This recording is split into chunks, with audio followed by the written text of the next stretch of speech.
நம்ம சென்னை சில்க்ஸின் பெருமை மிகு ஆடி சேல். தரமான ஆடி, பெருமை மிகு ஆடி. லைகா புரொடக்ஷன் சுபாஷ்கரன் வழங்கும் உலகநாயகன் கமலஹாசனின் நடிப்பில் இந்தியன் 2 ஜூலை 12 முதல் திரையரங்குகளில்.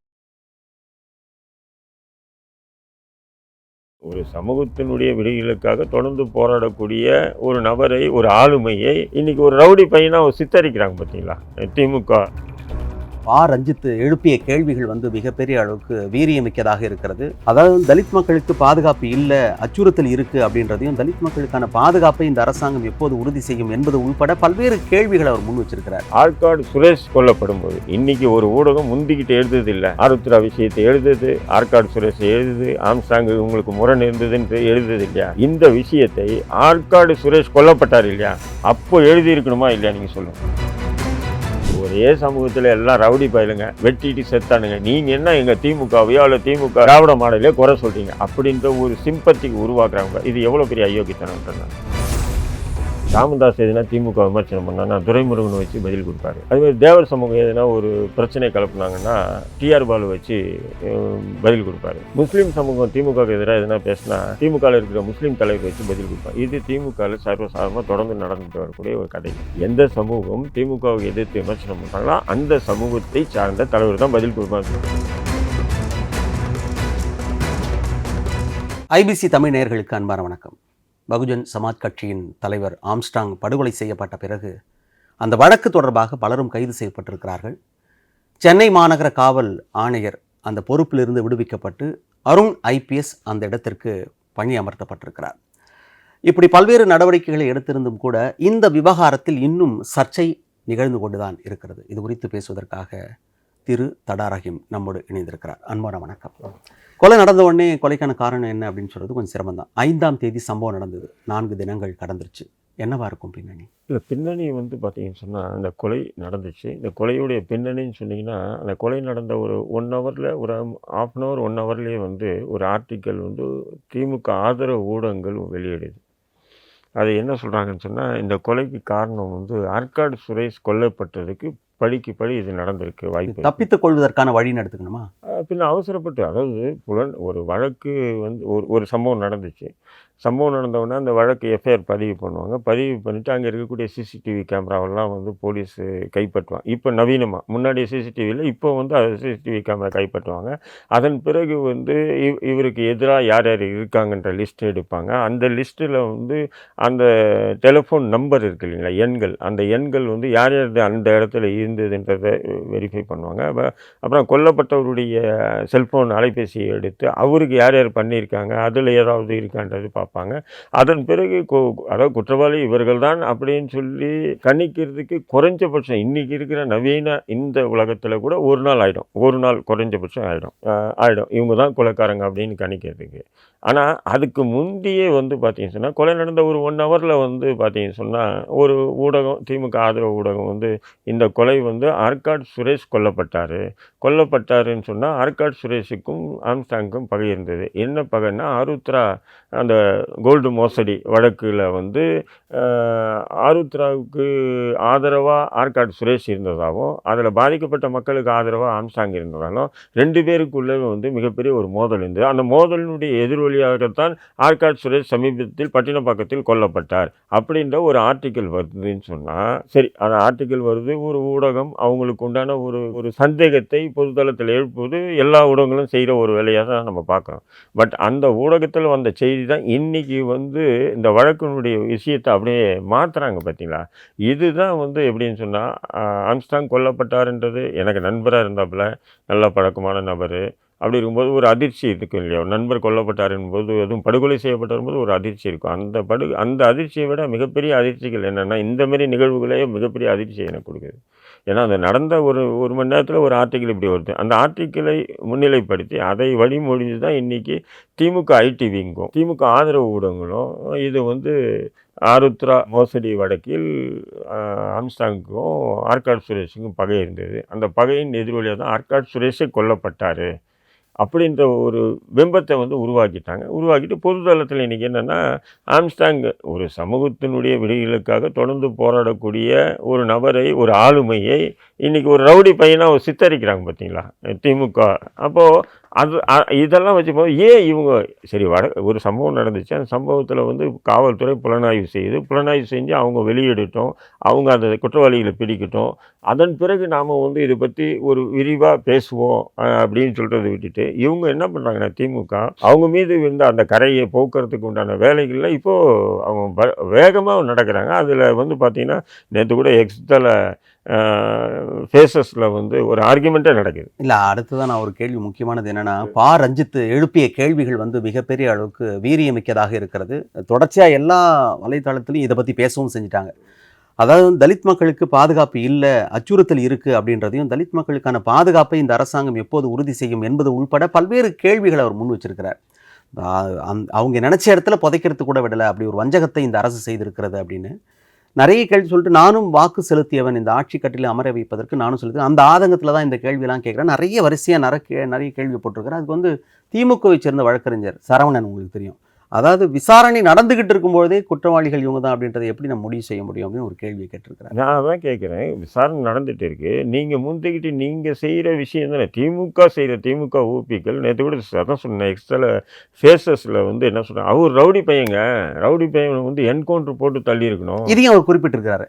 இப்படி ஒரு கட்டத்தை யார் பிம்பமாக உருவாக்குறாங்க, அதுக்கு பின்னாடி யார் இருக்கிறாங்க அப்படின்னு ரஞ்சித் வந்து கேள்வி எழுப்பியிருக்கிறார். அதான் சொல்கிறேன். அப்போது இதையெல்லாம் நான் பார்க்கும்போது எனக்கு மிகப்பெரிய அதிர்ச்சியாகவே இருக்குது. பெரும்பாலும் பாருங்கள், கொலைகள் நடக்கும், கொலை நடந்த உடனே அந்த சம்மந்தப்பட்ட குற்றவாளிகள் வந்து இன்னார் தான் காவல்துறைக்கு தெரிஞ்சுட்டு அவங்க வீடுகளில் போய் போலீஸ் வந்து ரைடு பண்ணும், எங்கே இருக்கான்னு சொல்லி தேடும், இல்லை அவங்க குடும்பத்தாரை வந்து டார்ச்சர் பண்ணுவாங்க. அப்போது அந்த குற்றவாளி வந்து என்ன பண்ணுவாங்க, வழக்கறிஞர்களோ இல்லை யாரையோ பிடிச்சி, அதுவும் சென்னையில் ஒரு சம்பவம் நடந்ததுன்னா திருச்சியில் போய் சரண்டர் ஆகும், நீதிமன்றத்தில் தான் சரணம், போலீஸில் சரணம். ஏன்னா போலீஸில் சரண்டர் ஆனாங்கன்னா இவங்க ஆட்டோமேட்டிக்காக நம்மளை அடித்து கை கால் உடைப்பாங்க. ரெண்டாவது வந்து என்கவுண்டர் பண்ண கூட வாய்ப்பு இருக்குது.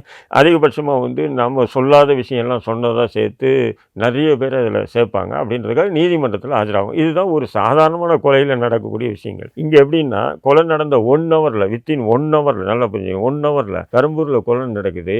அண்ணா நகர் குறைஞ்ச 3 கிலோமீட்டர் கூட அதிகமாக இல்லை, 3-3.5 கிலோமீட்டர் தான் ஆகும் இப்போ கொளத்தூர்லேருந்து அண்ணா நகருக்கு.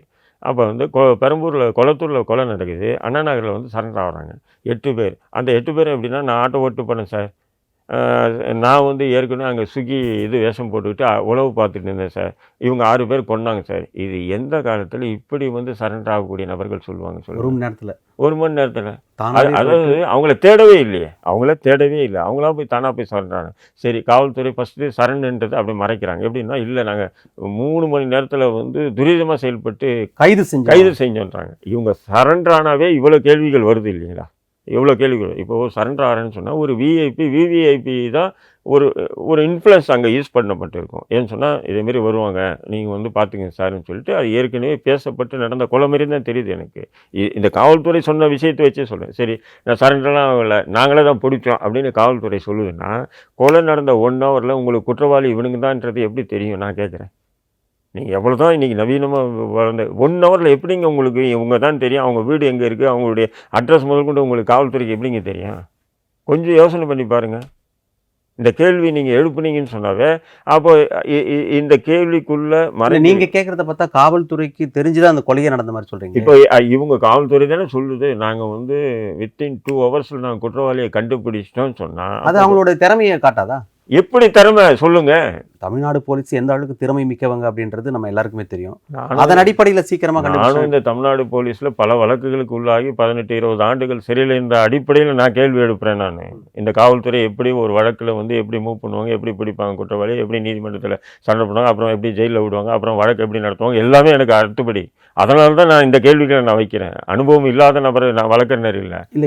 இத்தனை அனுபவம் உங்களுக்கு இருக்கிறதுனால எங்களுக்கு ஒரு தெளிவு கொடுங்க, ஐபிசி தமிழ் நேயர்களுக்காக ஒரு தெளிவு கொடுங்க.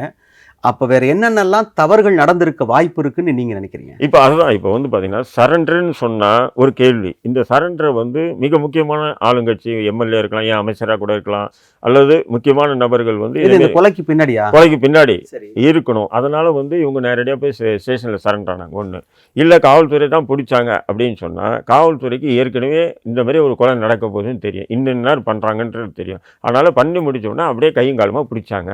கொலை நடக்க போகுதுன்னு தெரிஞ்சாக்கா குற்றவாளியை பிடிக்கிறத விட கொலையை நடக்கிறத தடுக்கிறது தானே செய்யணும். இதுதான் கேள்வி வருது. அப்போ காவல்துறைக்கு காவல்துறை சொல்லக்கூடிய பதிலிருந்து தான் நான் கேள்வி எழுப்புறேன். நான் வேற ஒரு சப்ஜெக்ட் எடுத்துகிட்டு வந்து இதில் நுழைக்கிறேன்.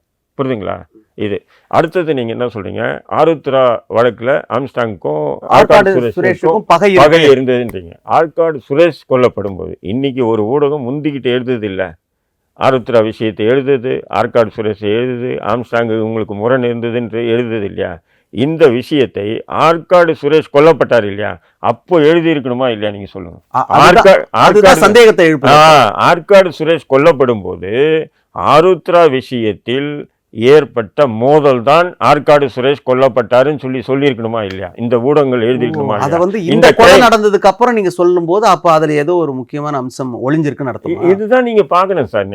நீங்க வந்து சாதாரணமா பாத்தீங்கன்னா அவங்க சொல்றதெல்லாம் உண்மை மாதிரி தெரியும். காவல்துறை சொல்லிச்சு, ஊடகங்கள் சொல்லிச்சு, முக்கியமான ஊடகங்கள் எல்லாமே சொல்லிச்சு, இதனால இதுதான் அப்படின்றது நம்ம வந்து முடிவுக்கு வர. சரி, ஆற்காடு சுரேஷ் கொலை பண்ண என்ன காரணமா இருக்கும்? ஆற்காடு சுரேஷ் கொலைக்கு முக்கிய மூல காரணம் வந்து ஜேபி என்கிட்ட ஜெயபால். ஜெயபால் வந்து பார்த்தீங்கன்னு சொன்னால் அவர் வந்து சாதாரண சின்ன வயசு இல்லை, அவருக்கு 60 வயசு இருக்கும் அவருக்கு.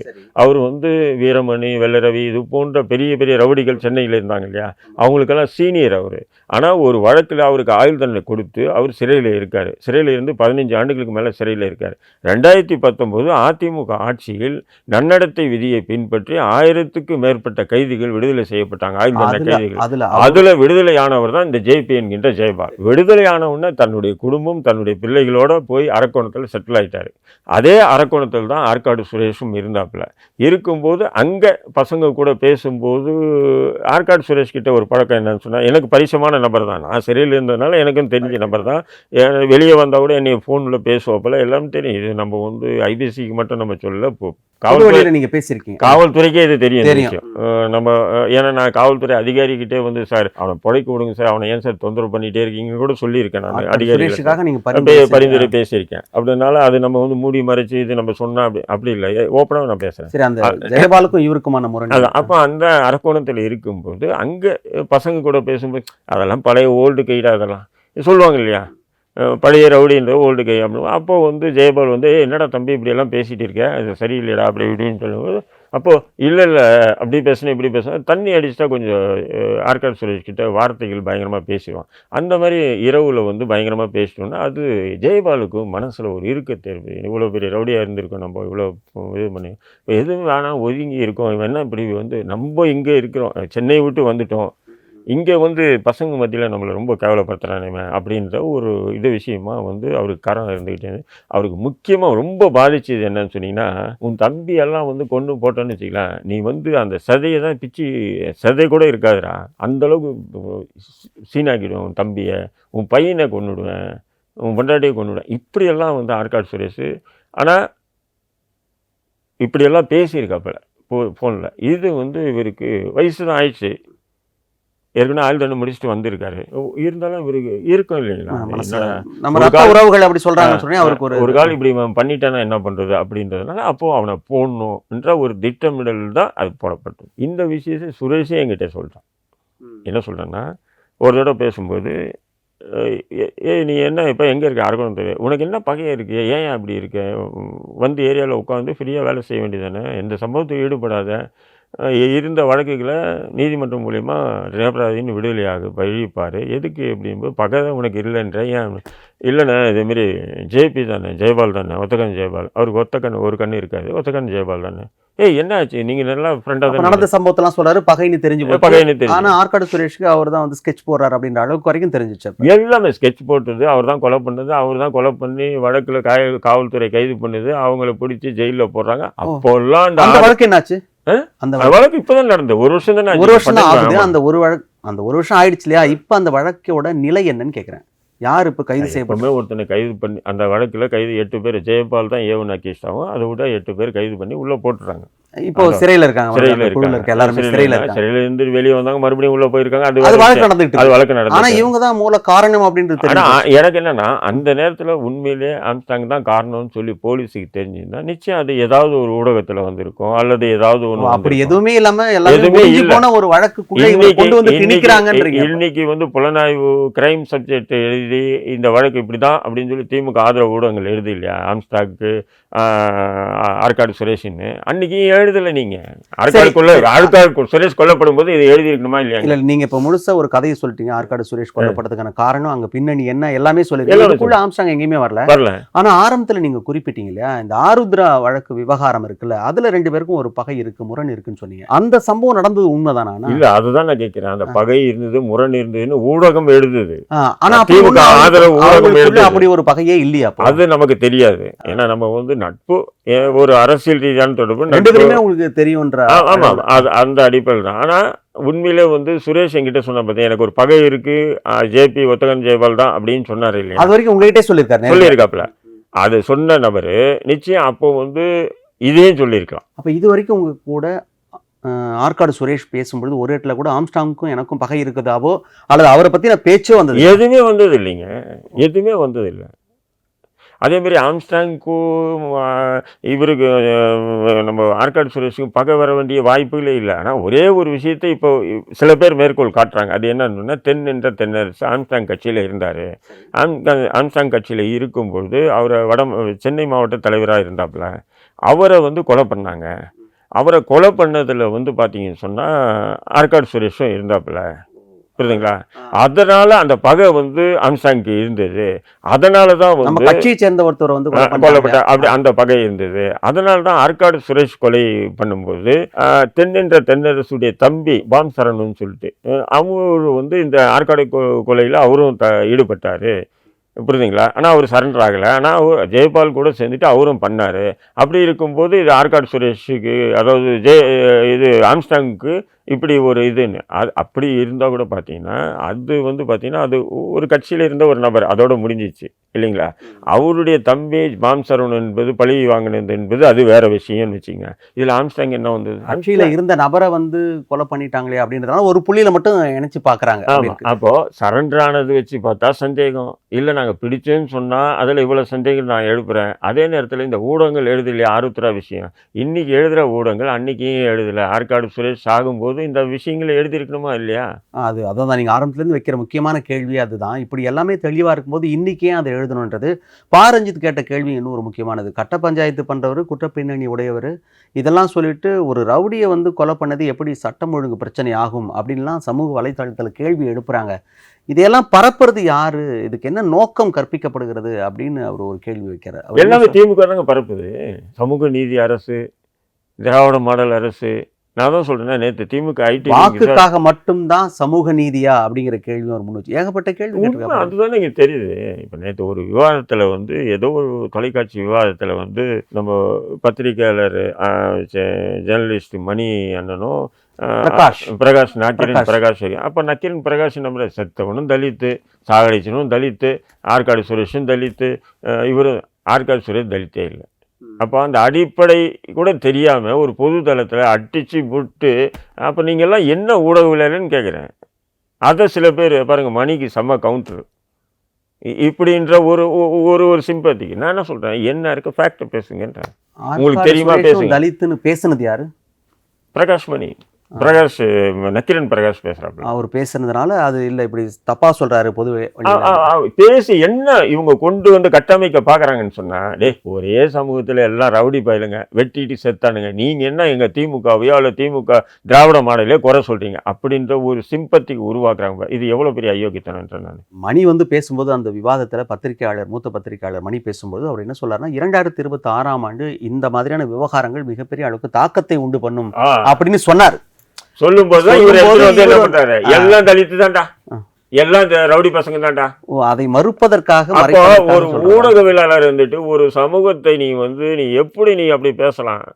எனக்கு ரொம்ப கோவம் அந்த இதுவை பார்த்தேன். எனக்கு நல்ல பரிச்சயமான நபர் பார்த்தேன், அதனாலதான் பரிச்சயமான நபர் தான் இவர் நக்கீரன் பிரகாஷ் என்பவர். ஆனா இது தவறான விஷயம் இல்லையா? புது தளத்துல தலித், உனக்கு தெரியுமா தலித்? அப்ப அரசாங்கத்தின் மீது எந்த விதமான சாயமும் விழுந்து விடக் கூடாது என்பதற்காக, கரை சாயம் இல்லை, கரை விழுந்துடக்கூடாது என்றதுக்காக இவங்க முட்டு கொடுக்குறாங்க. அப்படி முட்டு கொடுத்தா சரியாயிடுமா? இல்லை கேட்குறேன். சரி, நேற்று வந்து ஸ்பேசஸில் வந்து அவன் ரவுடி பையன், அவன் என்கவுண்டர் பண்ண வேண்டிய எல்லாம் திமுக ஐடி விங் பேசிச்சு. இன்னைக்கு முதல்வர் போய் அதை அவர் தான் குறிப்பிட்டு கோடிட்டு காட்டுறாரு இயக்குனர் ப. ரஞ்சித். இப்படிலாம் கட்டமைக்கிறாங்களே, அதுக்கு என்ன காரணமாக இருக்கும், என்ன நோக்கமாக இருக்குது அப்படின்லாம் அடுத்தடுத்து கேள்வி கேட்டுகிட்டே இருக்கிறார். நோக்கமும் என்னங்க, அரசியல் தாங்க நோக்கம். இப்போ எனக்கு இன்னொரு சந்தேகமும் வருது, இவங்களா இந்த பிரச்சனையை கிளப்புனாங்களே, எப்பவுமே வந்து கேள்வி பதிலில் இருந்தோ தான் நம்ம கேள்வியை நம்ம தேடணும். இவங்கள தான் ஆருத்ரா விஷயம் பேசுனாங்க, திமுக ஆதரவு ஊடகங்கள்லாம் பேசு. இப்போ எனக்கு இப்படி தோணுது, ஆருத்ரா விஷயம் வந்து ஆருத்ராவில் பாதிக்கப்பட்டவங்க புகார் கொடுத்தாங்க, அந்த வழக்கு பதிவு செஞ்சாங்க. அந்த வழக்கில் வந்து பார்த்தீங்கன்னா ஆர்கே சுரேஷ் உட்பட பாஜகவினுடைய நிர்வாகி நிறைய பேர் அதில் தொடர்பு இருக்குதுன்னு சொன்னாங்க. எல்லாமே ஒரு பக்கம் இருக்கட்டும். இன்றைக்கி அந்த ஆருத்ரா விஷயத்தை ஒரு போலீஸு வழக்குக்கு போனது பிறகு ரவுடி பசங்க யார், ஆற்காடு சுரேஷோ அல்லது ஆம்ஸ்டாங்கோ ஈடுபட முடியாது. ஒரு அரசியல்வாதி ஆம்ஸ்டாங்கோ ஈடுபட முடியாது, ரவுடி பையன் ஆற்காடு சுரேஷும் ஈடுபட முடியாது. போலீஸ் தான் பெரிய ரவுடி ஆச்சு, அவங்ககிட்ட எப்படி இன்னொரு ரவுடி பையன் புரியுதுங்களா இல்லையா? ஒரு போலீஸ் ஒரு வழக்கு எடுத்துட்டா ஒரு அரசியல்வாதி போய் குறுக்கிட முடியாதுங்க. அதிகாரம் அவங்களுக்கு இருக்கு, அதனால அப்படி வச்சுக்கலாம். அப்படிதான் பார்க்க முடியும், அவங்க போய் குறுக்கிட முடியாது. அப்படி இருக்கும்போது நீங்க இந்த கதையெல்லாம் கட்டுறீங்க, கம்பி கரெக்டாக கதையெல்லாம் கட்டுறீங்க. இப்போ எனக்கு என்ன தோணுதுன்னா, அந்த ஆருத்ரா கோல்டு மோசடி வழக்கு என்பது ஆயிரக்கணக்கான கோடி, சாதாரணமாக 150 கோடி இல்லை.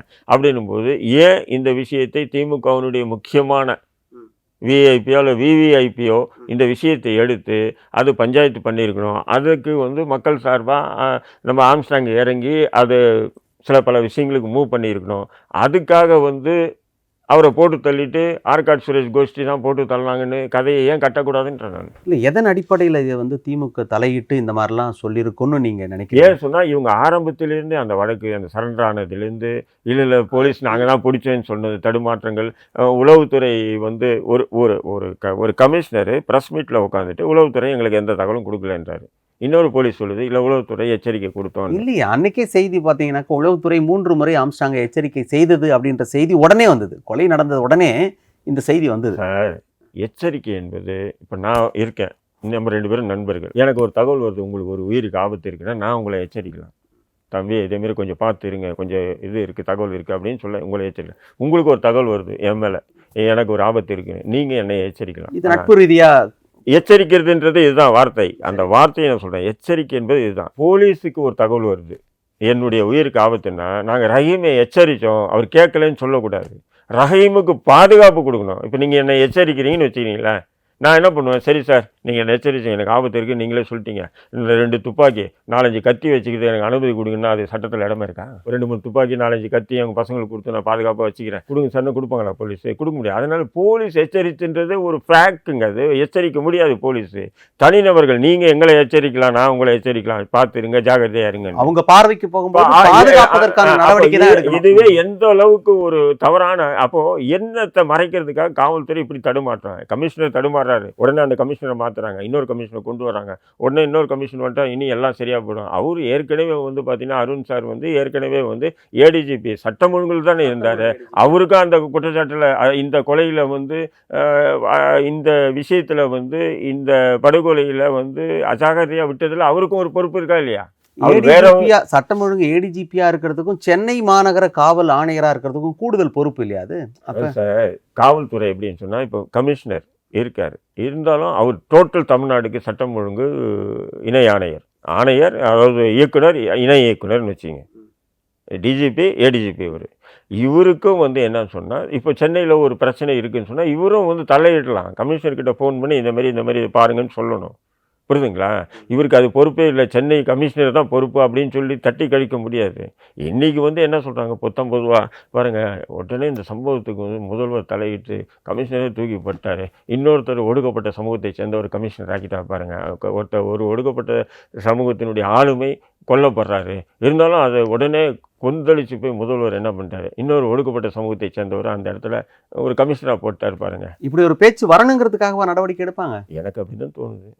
எப்படின்னா, ராமதாஸ் எதுனா திமுக விமர்சனம் பண்ணான்னா துரைமுருகனை வச்சு பதில் கொடுப்பாரு. அதுமாதிரி தேவர் சமூகம் எதுனா ஒரு பிரச்சனை கிளப்புனாங்கன்னா டிஆர் பாலு வச்சு பதில் கொடுப்பாரு. முஸ்லீம் சமூகம் திமுகவுக்கு எதிராக எதுனா பேசினா அந்த நேரத்தில் இருந்த முஸ்லீம் லீக், அதாவது திமுகவில் இருக்கிற முஸ்லீம் தலைவர் வச்சு பதில் கொடுப்பாங்க. இது திமுகவில் சர்வசாதாரணமாக தொடர்ந்து நடந்துட்டு வரக்கூடிய ஒரு கதைகள். எந்த சமூகம் திமுகவை எதிர்த்து விமர்சனம் பண்ணுறாங்களோ அந்த சமூகத்தை சார்ந்த தலைவர் தான் பதில் கொடுப்பாங்க. அதுக்கும் இப்போ அருண் ஐபிஎஸ் சென்னை மாநகர காவல் ஆணையராக ஆனதுக்கும் என்ன சம்பந்தம்னு கேட்குறேன். இல்லை, நான் என்ன சம்பந்தம்னு கேட்குறேன்னா, அவர் ஏற்கனவே இருந்தார், தவறு பண்ணால் அவரை மாற்றிட்டேன்னா, அப்போ இவர் ஏதோ வெயிட்டிங்கில் இருந்த மாதிரியும் ஓய்வு ஏதோ ஒரு சட்டம் ஒழுங்கு ஏடிஜிபியாக தானே இருந்தார், அதில் அவருக்கும் பங்கு இருக்குதானே அப்படின்ற அதுதான் என்னோட கேள்வி. இன்னைக்கு ஆம்ஸ்டாங் கொல்லப்பட்டாருன்னா நீங்கள் கமிஷனரை மட்டும் மாற்றிட்டு அந்த இடத்துல ஏடிஜிபி, அதாவது சட்டம் ஒழுங்கு ஏடிஜிபியாக இருந்த அருணை எடுத்துருந்து அந்த இடத்துல உட்கார வைக்கிறீங்கன்னா, அப்போ அருண் ஏடிஜிபியாக சட்டம் ஒழுங்கு இருக்கும்போது அவருக்கும் அதில் பங்கு இருக்குன்றேன் நான். புரியுதுங்களா உங்களுக்கு? அந்த சட்டம், அதாவது கெட்டு போனதில் அவருக்கும் பங்கு இருக்குன்னு சொல்ல வரீங்க. இப்போ மாற்றிருக்காங்க, இந்த மாதிரி ஒரு நடவடிக்கை எடுத்திருக்காங்க. பத்திரிகையாளர் சந்திக்கிறார், அவர் சொல்றாரு ரவுடிகளுக்கு புரிகின்ற மொழியிலேயே அவர்களுக்கு பதில் சொல்லப்படும், பதில் தரப்படும் அப்படின்னு சொல்றாரு. காவல்துறையில இருக்கின்ற கரப்ஷன் இருக்குல்ல, அங்க இருக்கிற குற்றவாளிகளை கலைந்தெறியப்படும் அப்படின்லாம் பத்திரிகையாளர் சந்திப்பில் பதவி ஏற்றுக்கிட்ட உடனே சொல்லிட்டாரு. நான் என்ன சொல்றேன், அவர் பொறுப்பை எடுத்திருக்காரு, ஒரு ஒடுக்கப்பட்ட சமூகத்தை சேர்ந்தவர், வரவேற்கிறேன், வாழ்த்துறேன், அதெல்லாம் ஒரு பக்கம் இருக்கட்டும். இன்றைக்கி நீங்கள் அரசு சொன்ன ஒரே ஒரு காரணத்துக்காக தான் நீங்கள் சவுக்கு சங்கரை இவர் தானே பண்ணார். அருண் சார் தான் சவுக்கு சங்கர் மீது அந்த பொய்யான கேஸுகள்லாம் போட்டு வீடு ஆஃபீஸ் ரைடு பண்ணி வீடு ஆஃபீஸ் அலுவலகத்தை ஒரு ஊடகத்தை சீல் வச்சு மூடினது எல்லாத்துக்கும் காரணம் அவர் தானேங்க. அதை தவிர அவர் என்னங்க சாதனை பண்ணார்? அவர் தூக்கி நீ கமிஷனராக போட்டு அவர் சட்டம் ஒழுங்கு, அவர் திமுகவுக்கு ஆதரவா, திமுக அமைச்சர்களுக்கு ஆதரவா இதான் நடப்பார். திமுகவுக்கு எதிராக நான் இருக்கேன்னு சொன்னா என்னைய கூட போட்டு தள்ளுவாரு ரவுடின்னு சொல்லிட்டு. திமுகவுக்கு எதிராக யார் யார் இருக்காங்களோ அவங்களெல்லாம் கைது பண்ணி உள்ள போடுவாரு. அவர்கிட்ட நியாயம் இருக்கு, நீதி இருக்குன்னா சவுக்கு சங்கர் விஷயத்துல இல்லை. அவரை விமர்சனம் பண்ணது தப்பு. அவரையும் அவருடைய ஒப்பிட்டு சில பெண்களை காவலர்களையும் பேசுனது அது அயோக்கியத்தனத்தின் உச்சம். அதெல்லாம் நம்ம சங்கர் பண்ணது தப்பு தான். ஆனா இவங்க எல்லை மீறி நடந்துட்டாங்க இல்லையா? அப்ப அந்த எல்லை மீறி நடந்து அடுத்த கேள்வி, சவுக்கு சங்கர் செஞ்சது எல்லாமே நியாயமானதான் அடுத்த கேள்வி நீங்களே சொல்லிட்டீங்க. அதுக்கு பதில் அது நம்ம வரவேற்கல, தவிர்க்கப்பட வேண்டிய வார்த்தைகள் ஒரு அதே. இப்ப நான் கூட அவர் மீது விமர்சனம் வைக்கிறேன்னா நான் நாகரிகமான விமர்சனங்கள். அவர் சட்டம் இன்னைக்கு கமிஷனர் ஆயிட்டார், ஓகே, இவர் வந்ததுனால எல்லாம் சரியா போயிடும், ஓகே. எப்படி நான் நம்புறது? ஏற்கனவே அவர் ஏடிஜிபியா சட்டம் ஒழுங்குல இருக்காரு, எப்படி நம்புறதும் ஒரு கேள்வி கேட்டீங்கல்ல. நீங்க சொன்ன ஏடிஜிபியா இருந்திருக்கா எல்லாம் சரிதான். ஆனா அரசாங்கம் இந்த மாதிரி ஒரு மாற்றத்தை பண்ணிட்ட பிறகு செய்தியாளர் சந்திச்சுல முடிவில் என்ன சொன்னார் அப்படின்னா, எந்த நோக்கத்துக்காக அரசாங்கம் இந்த பொறுப்பை என்னிடம் கொடுத்ததோ அதை நான் காப்பாற்றுவேன் அப்படின்னு சொல்லி அவர் சொல்லியிருக்கிறார். முதலமைச்சர் என் மீது வைத்திருந்த நம்பிக்கையை காப்பாற்றுவேன்னு சொல்றாரு. அப்ப திமுகவுக்கு எதிராக விமர்சனம் பண்ணக்கூடியவர்களை பொய் வழக்கு போடுவதும் திமுகவுக்கு எதிராக பேசுபவர்களெல்லாம் ஓடிக்கிறதுக்கு அந்த நோக்கத்துக்காக உங்களை ஒப்படைச்சிருக்கலாம். மேபி இல்லை, இன்னும் ஒரு நடவடிக்கையே ஆரம்பிக்கல, அதுக்குள்ளே நம்ம அப்படி சொல்றது. காத்திருந்து பார்க்கலாம்ல, இன்னும் காலம். நீங்களும் பார்க்க போறீங்க, நானும் பார்க்க போறேன், பார்க்கலாம். இப்போ முதலமைச்சர் நேரில் போயிட்டு ஆம்ஸ்டாங் வீட்டில் குறிப்பா அவங்க மனைவி கிட்ட போயிட்டு ஆறுதல் சொல்லியிருக்கிறாரு. எல்லோருக்குமான அரசாங்க இது இருக்கும் அப்படின்னு சொல்லியிருக்கிறாரு. இந்த முன்னெடுப்பு எப்படி பார்க்குறீங்க? இல்லை, இது நான் எல்லாரும் விமர்சனத்தை முன் வச்சு இது பொதுவெளியில் பெரிய அளவுக்கு இன்றைக்கி பாரஞ்சி கொந்தளிச்சு போன காரணம் என்னென்னா, அவருடைய மரணத்தில் கூட பார்க்கலையே முதல்வர். அவருடைய தொகுதியில் நடக்கக்கூடிய ஒரு ஒடுக்கப்பட்ட சமூகத்தினுடைய ஒரு எழுச்சிமிகு ஆளுமை கொல்லப்பட்டிருக்கார். மறைஞ்சார் கூட இல்லை, கொல்லப்பட்டிருக்கார். அந்த கொல்லப்பட்டது கூட முதல்வர் பார்க்கலேன்னு இன்றைக்கி பாரஞ்சி திமுகவுக்கு எதிராக இப்படி ஒரு காட்டமான ஒரு இது விட வேண்டிய அவசியம் என்ன? இதுதான். அதே போல் நம்ம எல்லாருமே, நான் உட்பட எல்லாருமே ஏன் முதல்வர் வரல? ஒரு ஒடுக்கப்பட்ட சமூகத்தினுடைய ஒரு ஆளுமை தானே, ஏன் வரல அப்படின்றது கேள்வி. ரங்கராஜ் பாண்டேவுடைய தந்தை இறந்ததுக்கு போகிறார் இல்லையா? ரங்கராஜ் பாண்டேயாச்சும் திமுக கட்சி வரக்கூடாது, ஆட்சி வரக்கூடாது, திமுகன்ற சித்தாந்தமே ஒழிணுன்னு பேசிட்டு இருக்கக்கூடிய ஒரு நபருக்கு போகிறாரு, ஏன் இங்கே வரல அப்படின்றத கேள்வி பொது தளத்தில் பெரிய பேசு பொருளாச்சு.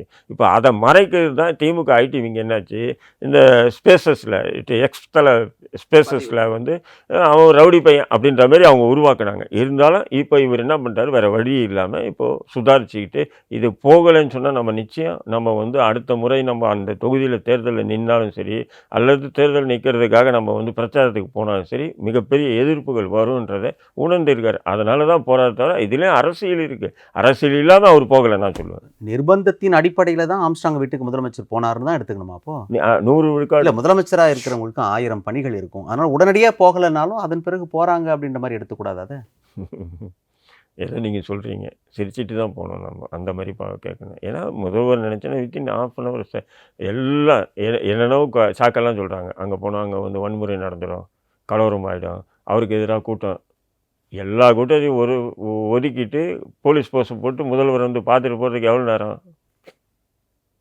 ஏன்னா அதிகாரம் அவங்க கையில் இருக்கு இல்லையா, பண்ணியிருக்கலாம்ல, ஏன் பண்ணல, இதுதான் கேள்வி. இன்றைக்கி இவ்வளோ பெரிய விமர்சனமான பிறகு நீங்கள் அவங்க வீட்டுக்கு போய் நீங்கள் ஆறுதல் சொல்லியிருக்கீங்க.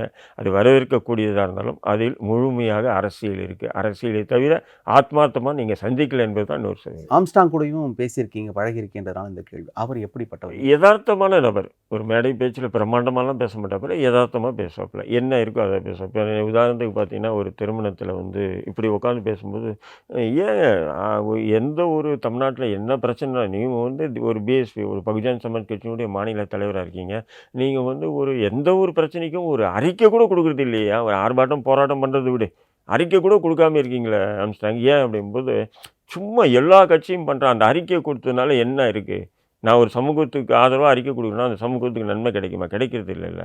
அப்படி இருக்கும்போது அந்த பாதிக்கப்பட்ட மக்களுக்கு ஆதரவாக நின்று அவங்களுக்கு என்ன தேவையோ அது செஞ்சால் அதுவே போதும். மற்றவங்க அரசியலுக்காக பேசுகிறாங்கன்றதுக்காக நான் பண்ணுறதில்லை, நான் ஆர்ப்பாட்டம். ஏன்னா நீங்கள் இதுவரையிலையும் ஆம்ஸ்டாங் ஒரு அறிக்கை, ஒரு மாநில தலைவர் இல்லையா, ஒரு அறிக்கை நீங்கள் எதனா காட்டுங்க. சரண் அடைந்தவர்கள் சொல்கின்ற அந்த வாக்குமூலத்தையே அப்படியே வழிமொழிந்து இந்த வழக்கை முடிக்க பார்க்குதா, அதுதான் திட்டமா காவல்துறைக்கு? ரஞ்சித் இந்த கேள்வியும் இல்லை, நான் என்ன சொல்கிறேன், என்னுடைய கேள்வி, சரணடைஞ்சவங்க வாக்குமூலம் கொடுத்ததாக ஊடகங்களில் வருது பார்த்தீங்களா. அதாவது ஆற்காடு சுரேஷனுடைய தம்பி சொல்கிறாப்புல என்னென்னா, என்னுடைய அண்ணன் பிறந்த நாளைக்கு நாங்கள் அவர் காணிக்க வச்சோன்னு சொல்கிறாங்க. இது அவர் சொல்லும்போது அந்த வாக்குமூலம் போலீஸில் கொடுத்துட்டா நீங்களும் நானும் அங்கே உட்காந்து பார்க்கல. செய்தி வந்தது நம்ம படிச்சிருக்கோம். சரி, போலீஸ் வந்து இப்படி வாக்குமூலம் கொடுத்தான்னு எந்த போலீஸும் ஒரு ரெக்கார்டிக்கலாக ஒரு ப்ரெஸ் ரிலீஸ் பண்ணல. திமுக ஆதரவு ஊடகங்கள் வெளியிடுது. இப்படி வந்ததாக தகவல்னு தான் நம்ம படிக்கிறோம். அதான் இந்த மாதிரி வந்து திமுக ஆதரவு ஊடகங்கள். ஏன்னு சொன்னால், ஆம்ஸ்டாங் கொல்லப்பட்டாருன்னா குற்றவாளி இவங்க தான்னா காரணம் இது தான் அப்படின்னு சொல்லிட்டு போலீஸு இன்வெஸ்டிகேஷனே முடியலைங்க.